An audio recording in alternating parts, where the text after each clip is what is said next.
Hello guys, in this video I'm just going to explain how to fix this issue. The file size 5.78 MB exceeds the configured limit. Okay, if you're getting this error in PyCharm, it's very simple. What you need to do is you need to go to this help. Okay, go to help and then come to edit custom properties, and here I type this idea.max.intellisense as 20,000 MB and content load as 30,000.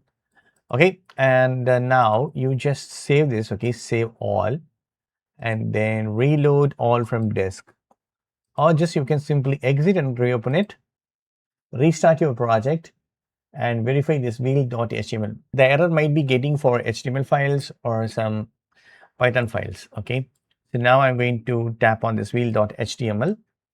So that error is successfully removed, friends. Now you can see that. So you need to go to this idea.properties and save this content.